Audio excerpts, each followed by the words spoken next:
friend of the show, Dallas Tucker, aka Archimist Alliance, did some comprehensive breakdowns of OG Power Rangers and some of the rumors, drama, allegations surrounding them. Let's go. Orphan stuff I'd like to get signed. Which one of the original actors should I get to sign it?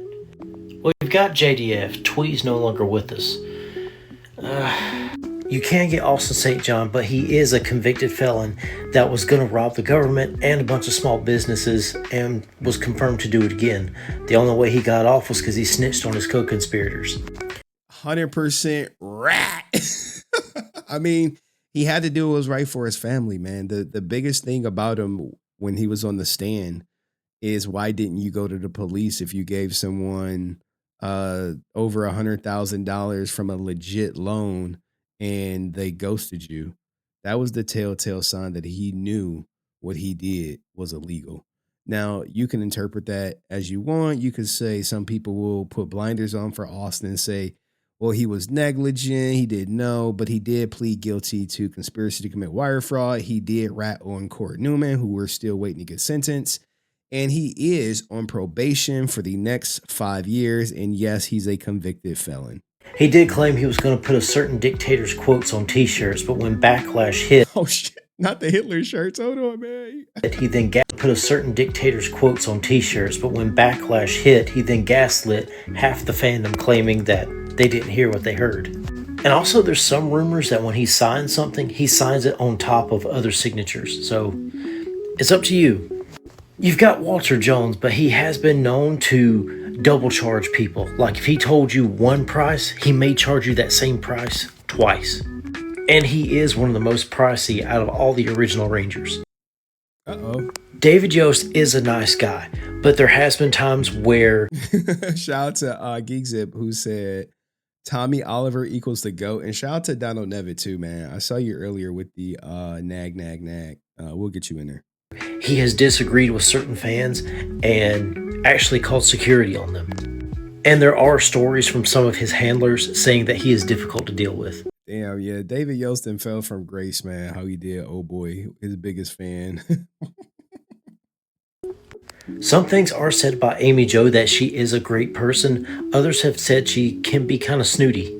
That it does get pretty obvious that she is just not into it and she is not interested in you or the stuff she has to sign from you. So, I don't know, just kind of handle it with caution.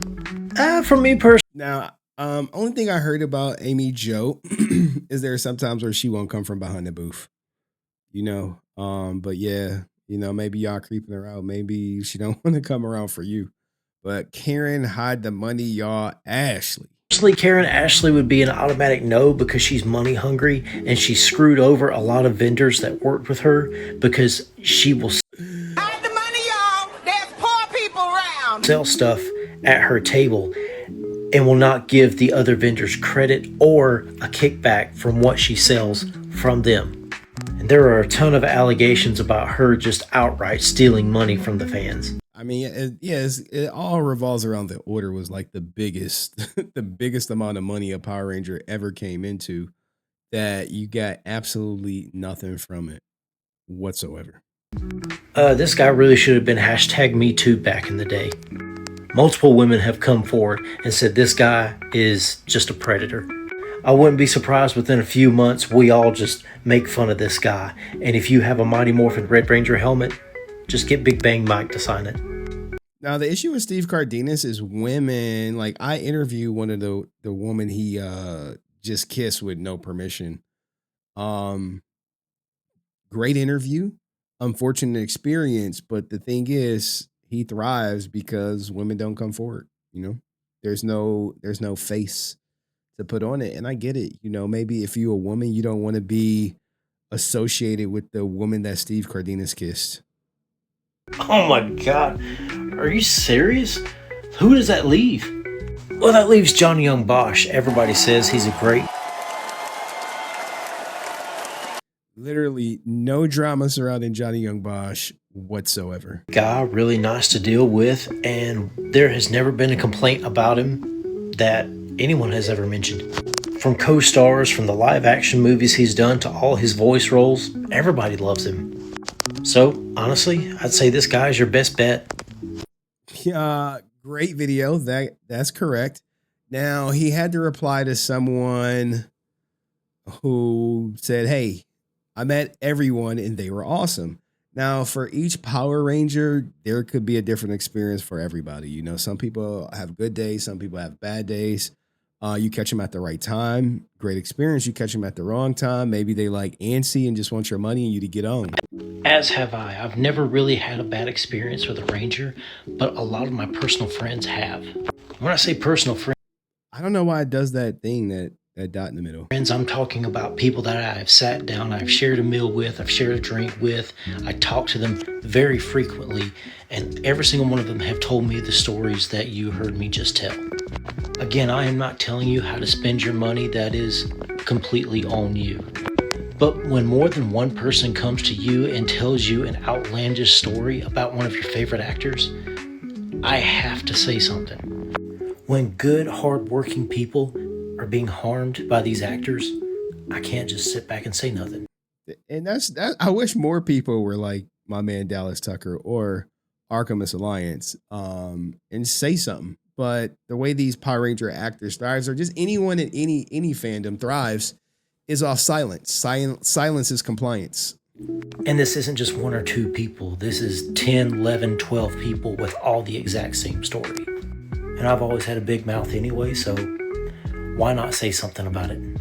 Hey, speak up, man. You know who I wish else would speak up? The Power Ranger actors who know that their booth mate is on some, is not a good person, or they did something to harm fans in the past. I wish they would speak up instead of being so silent. I'm just hoping that me saying something will give these people courage enough to make their own video and tell their own story. That's all I want. And ever since I started covering Power Rangers, more and more people have been able to get their stories out. But I know it's still some more who have yet to come forward. Or I'm just like, or people whose stories that I personally know that they said, "Hey, you can know my story, but don't tell my story or hint at my story. And I'll think about sharing my story or giving you permission to share it." About rumors today. Now, obviously, that is our stereotype for the Power Ranger fandom, is rumors, spreading rumors, and believing misinformation. So how can you identify those things? First off, if somebody comes to you and says, "Hey, I know a friend who says a friend of theirs from 3 years ago knows something about a Power Ranger actor," that immediately is sending up red flags. Quick side note, in a court of law, there's something called hearsay. Hearsay is when someone tells you and you go, "Well, someone told me this." That's hearsay. That's not admissible in court. Facts. And like the thing is, I knew about the Steve Cardenas stories, but I was like, I need a woman to come forward. Remember, if you probably heard me say, I'm like, yo, I need a woman to come forward. And I finally get a woman to come forward, and she put her story out there. But I know she's not the only woman. If it did not directly happen to you, then there's a real good chance that there's going to be some misconstrued information there. So consider that when someone comes to you and says, "Hey, I heard this about someone," take it with a grain of salt, please. It will help you in life, I promise. Next up, if it comes directly from the source, then there's a good credibility there. Like right now, there's a lot of allegations coming out about Steve Cardenas. I interviewed the woman he kissed. Steve Cardenas. And how he's a womanizer. And how somebody really should have hashtag me too this guy back in the day. I mean, it still could happen. He could still get me too if someone had the courage to tell her story. But literally everyone in MMPR suits is a deal breaker. There's a trend there. When the most revered one is no longer with us and the other is more popular for anything but Power Rangers, it's all over Red Rover, eh? That's a truthful statement. Yeah, I was actually I was talking to somebody, dog. I'm talking to everybody every day about Power Rangers or Power Ranger drama, and it was like, yo, once Jason passed, like the floodgates open and everyone just start acting brand new. So, that's what it is, man. Like maybe he was the gatekeeper, especially for prices, right? Like you think Austin would be charging $100 a signature if Jason was here charging like 50? No. But then again, he owed the government like 200,000. So Hey, that bill, that bill got to get paid by somebody. Even to the point where he's just walking up to women at an after party and kissing them, whether they have husbands or not. So is there some credibility there? Yes. Does it mean I 100% believe it? I'm going to wait for more evidence to come out. But that's just my advice on following rumors. Now, Blake Foster actually tried to defend him because, like, the thing is with Blake, Jesus, he was at a convention in New Orleans and he was nowhere near a Power Rangers, but he was talking to somebody and the Resilient Army was in, like, they was trying to see like the voice actors next to him. And he said they overheard him trying to defend Steve Cardenas. It was like, that dude offered his wife to Steve. I'm like, did he? Did he? But remember, wait till you get to Blake's AI defense. So you know you have that. Okay, so guys, let's be smarter about this, okay? We're adults now. We can be better. Be better, do better. And I think the final one, right? And here you go, right? The sources. Do you have sources, right? When I get information, it's usually from a reliable source. And when it comes to like people like Blake Foster, they're sending me their communications with Blake or whatever, even though Blake is going to say it's AI. Like, like, bro, what? I could tell ChatGPT to generate messages saying blah, blah, blah. Yeah, dog. It's some huge conspiracy going on to bring down Z-list actor who hasn't been cast in anything in over a decade. Yeah, man. You ask this because not enough people ask for sources. First off, I'm not telling you how you should and should not spend your money. That is your decision. Ultimately, I'm just telling you what I know. I've been in the fandom since late 2019 and I've become popular in the fandom. And you start to know things and you start to find out things about people, either that from being friends that you have that work conventions, or you follow them on every bit of their platforms. And whenever they make the news or they start making news within the fandom, you find out things. And of course, when it comes to Austin St. John, you do a quick Google search and you can see what happened to him. In 2022, he was arrested for look, there we go. Hey, sources. Is there a link for the MMPR video? I mean, I could post it after the segment. I'll post it for you in the chat. For a COVID fraud. He was sentenced. He pled guilty. He has to do probation for the next few years and pay back $225,000 to the government.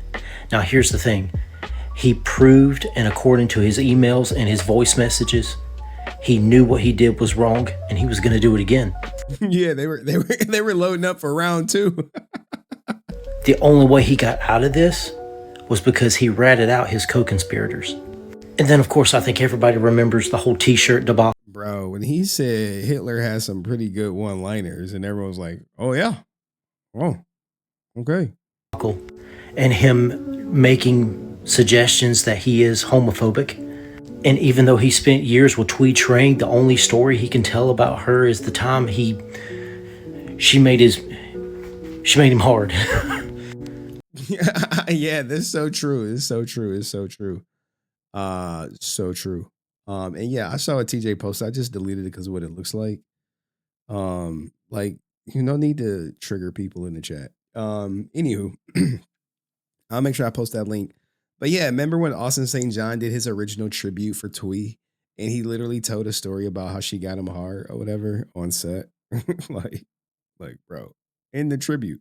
Now that tribute has since deleted, and it lives on like one of the Power Ranger fandom's channels, who reacted to it, and that's where it stays. I mean, you spend at least 5 or 6 years with a great person, and that's the only story you can tell is the time she turned you on. As far as the rest of some of the Rangers, these are things that I have seen or I have heard from some of my friends, like Karen Ashley and the way she steals from vendors. Bro, the vendor story is wild. I didn't even know that's how it worked, man. Or people that I have gone out to eat with, I have shared a drink with. They tell me that this man is a predator. He just bought Ranger Stop. And some women or corporate people, their marketing, they want to get involved in helping him make Ranger Stop bigger and better. So they went to this man thinking it was going to be a professional relationship, and it was not. He was just looking for a hookup. Again, I'm glad you asked. I don't have official sources on a lot of them. It's just things I know. Now, the crazy thing is, most of that information is already on my channel. um, but I definitely thought it was like really, really good that he pointed out a lot of stuff about the OG Rangers and some new stuff. But what do you think, guys? Who is the OG Ranger you want that signature from? Let me know in the comment section. Johnny Young Bosch, no drama there, but everyone else, ay, ay, ay, ay, ay.